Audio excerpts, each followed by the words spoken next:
Kila mtu anajua shida ni kitu fulani. Mimi most of the message ambazo napokea sasa hivi ni kuhusu dirisha dogo. Idadi ya message hivi ni wanaingia kwenye press hapa kwenye gari, nimefika tu hapo mtu kanipigia, sasa bwana sikiliza, kuna mchezaji nimemuona anaweza. Nikamwambia shekhe, anamuona kocha au wewe? Wewe mwambie tu mapendekezo yangu hayo. Mwamba akanipa kadi namba yake ya kadi ya wanachama. Kaambia sawa, hii timu ya wananchi sawa, nimepokea maoni yako, nitayafikisha. Lakini kimuundo Yanga inafanyia kazi ripoti ya benchi la ufundi. Hizi message, mijadala ya wanachama inaonyesha ni kwa kiasi gani wanahamu timu yao iendelee kwenda juu. Kwa hiyo ni kitu kizuri, wala sio kitu kibaya. Ni kitu kizuri. Have some discussion bwana, of course tuongeze kitu fulani pale na nini. Sio kitu kibaya. Lakini kimuundo sasa. Ripoti ya usajili anayo Mwalimu Pedro. Atashirikiana na wasaidizi wake na atatukabidhi. Kuiweka tu hiyo clear, tayari ripoti yake ameshaiwasilisha kwa ofisi ya mtendaji mkuu wa klabu yetu. Ameshawasilisha ripoti yake, ameshawasilisha maeneo ambayo anahisi tunatakiwa tuyaboreshe, na ameshawasilisha wachezaji ambao anaamini tunatakiwa tuwatoe kwa mkopo wakapate changamoto sehemu nyingine. Yanga ina squad kubwa, kwa wachezaji kama nilivyokuambia apate muda wa kucheza. Kwa ripoti ya mwalimu imehusisha vitu vingi. Kwa hiyo inafanywa kazi. Na uzuri sisi hatusajili kwa mihemko. Kama ripoti ipo, mchezaji yupo, nafasi ya kumsajili ipo, tunamsajili. Tutasubiri tarehe zifunguliwe tumuingize kwenye mfumo. Nieleweke vizuri hapo. Kama nafasi ipo, taratibu zinaturuhusu, mchezaji huyo labda tushazungumza naye, ameshasaini mkataba wa awali, tutasubiri tu kumuingiza baadaye. Hata subiri sisi pressure eti siku ngapi kabla, hapana, kwa sababu dirisha dogo linakwenda sambamba na mechi mfululizo. Yaani dirisha likifunguliwa tarehe 15 kuna mechi zinafuatana, wenda za ligi hapo, kuna Champions League. Kwa hiyo unamhitaji players ambao utamuongeza au utawaongeza kwenye timu yako. Unawahitaji tukifika Cairo wakazungumze. Yaani tukifika na Al Ahly, bwana shika jezi twende pale. Kwa hiyo tunaangalia possibility hizo. Na ripoti imekuja mapema na uongozi unafanyia kazi. Ikitokea chances za mtu kupatikana mapema, tutamchukua mapema kweli. Kama kamaliza mkataba huko aliko, ni free agent, mkataba wake unaisha Disemba, tutamchukua mapema ili apate muda wa kuja kutrain na timu azoee mapema.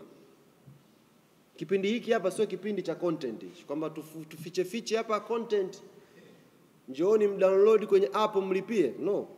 Kitu cha muhimu sasa hivi hapa ni timu iungane vizuri. Tukifika Misri tupambane kweli na Al Ahly, tukiwa na hawa wachezaji ambao ripoti imeelekeza na Mungu ajalie tuweze kuwapata.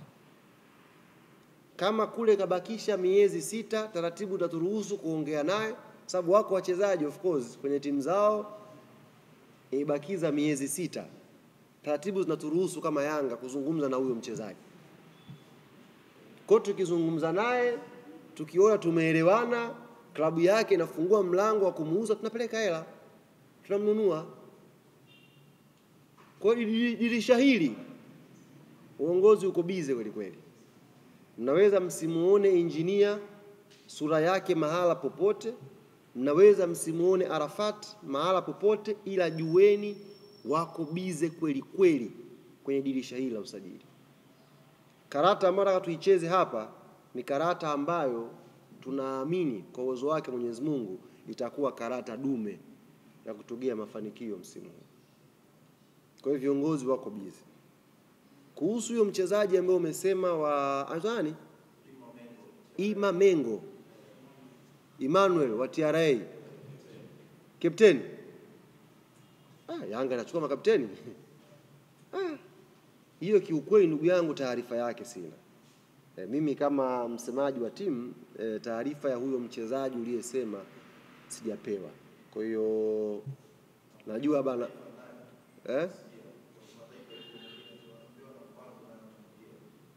Emmanuel kwanza taarifa yake sina. Huyo uliyemsema wa TRA taarifa yake kwenye idara yangu haipo. Kwa hiyo kama sijaletewa, maana yake labda kama CEO anafuatilia sijui, lakini mimi nazungumza kile ambacho kipo kwenye meza yangu, nimeshapewa na CEO hichi kakizungumza. Kwa hiyo mchezaji sina taarifa naye. Umemuuliza mchezaji gani mwingine? Eli Mpanzu Kibisawala. Huyo ni mchezaji wa watu shekhe, na taarifa yake pia sina. Sina taarifa na huyo mchezaji uliyosema Eli Kibisawala Mpanzu, sina taarifa naye. Ni mchezaji wa timu nyingine, sijui mkataba wake huko vipi huko. Kwa hiyo si busara kumzungumzia, lakini ni mchezaji mzuri. Ni mchezaji mzuri, anaweza kuwa anapitia nyakati hizi ups and down, lakini mchezaji mzuri. Mchezaji mzuri, lakini sina taarifa naye, na ni mchezaji wa watu. Tuheshimu wachezaji hawa kwenye mikataba yao, wabakie huko huko. Swali limeisha swali lingine kiongozi.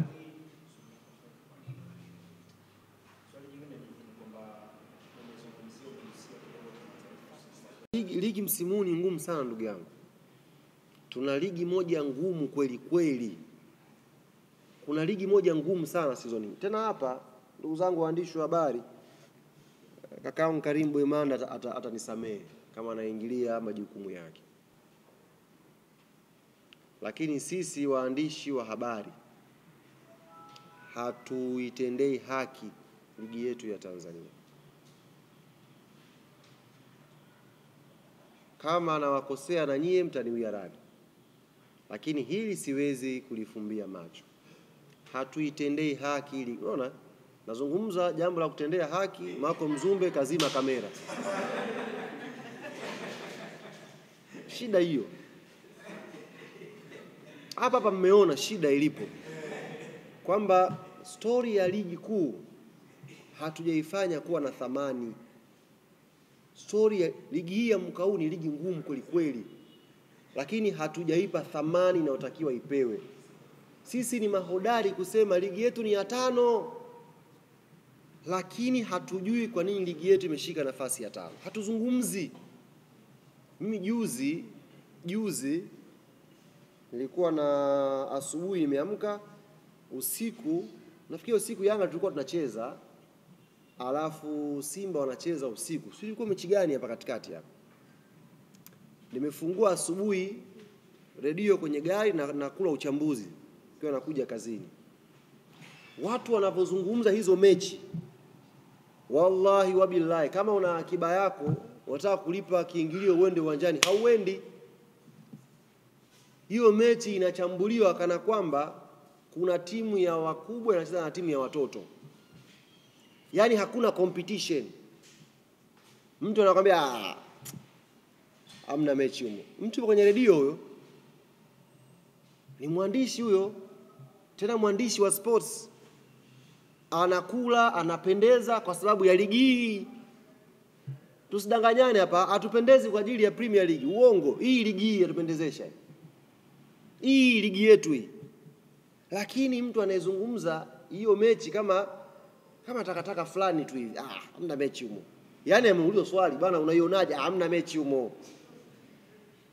Serious. Wenzetu, yani angalieni huko wenzetu, mechi hata zikiwa timu za katikati kwenye msimamo zinavyopoa thamani. Sisi hatuitendei haki ligi yetu. Na hili ni jukumu letu sisi media. Shida moja ni kwamba hatuoni madhara yake. Yaani nyewe tunafikiri kwamba wewe ukisema kwamba hamna mechi takataka humo, unakuwa negative kwenye programu yako wiki nzima. Yaani wewe mada yako positive inapokuja kuchambuliwa soka la kimataifa, pale unakuwa mchambuzi pale, na unakuwa mwandishi vizuri pale.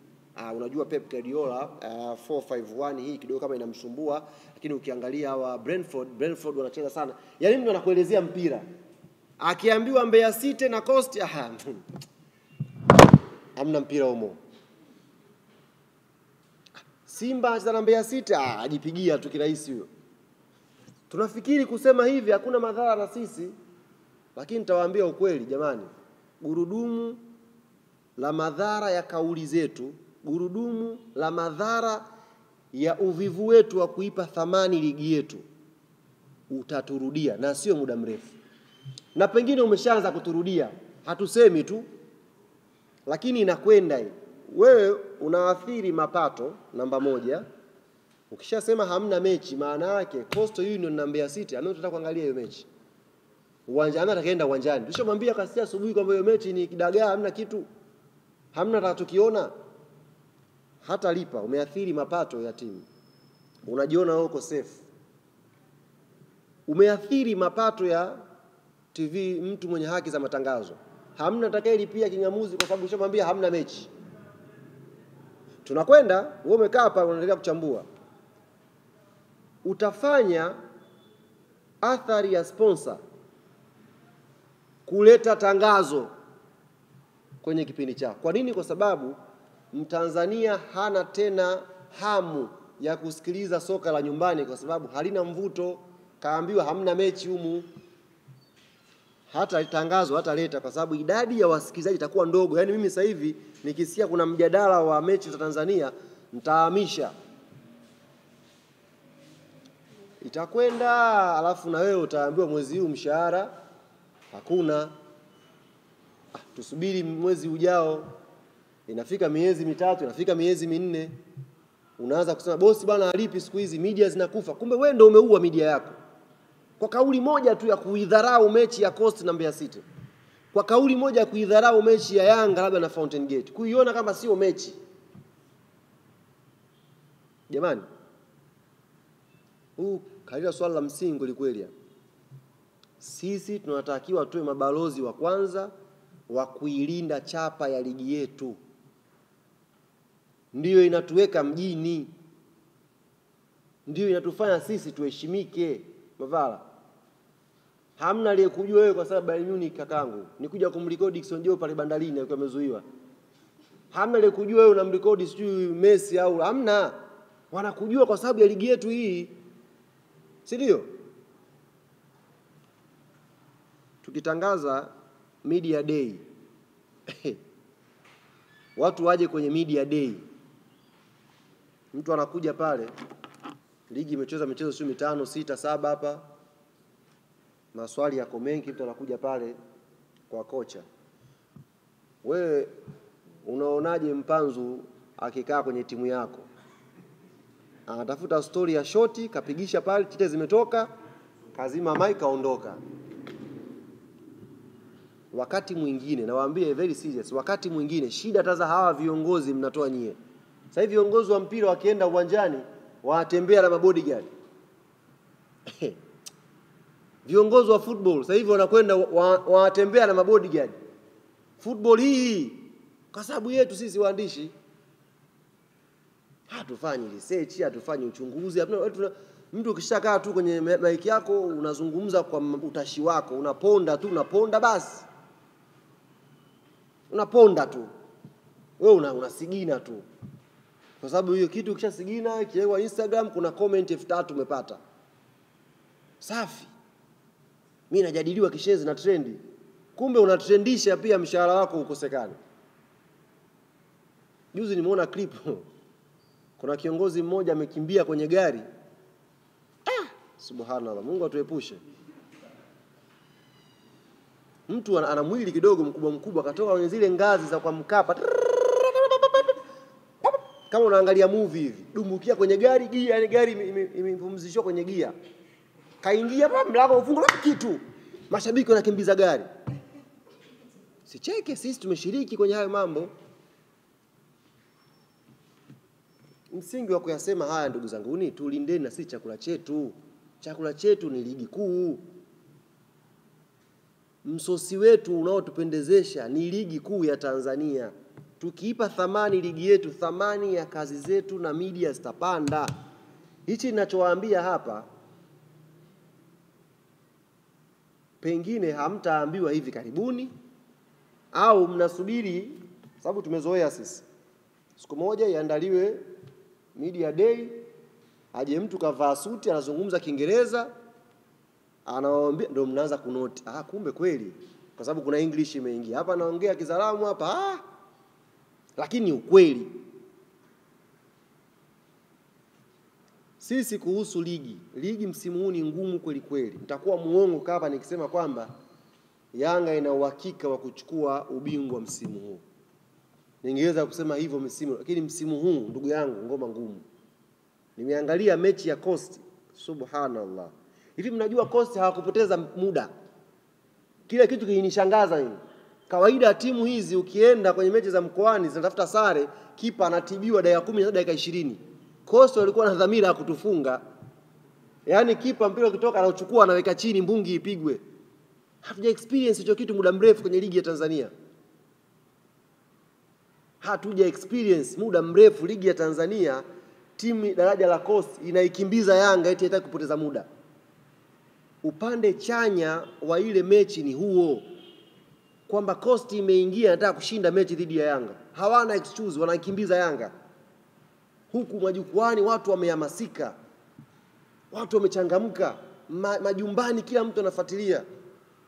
Hiyo ndo ligi sasa, na ndio ugumu ambao huko msimu huu. Kwa hiyo ndugu yangu, tunataka tufanye kazi kama Yanga, tupambane kweli kweli. Ligi msimu huu ni ngumu, tupambane, tuhakikishe kila mechi tunajiandaa vizuri.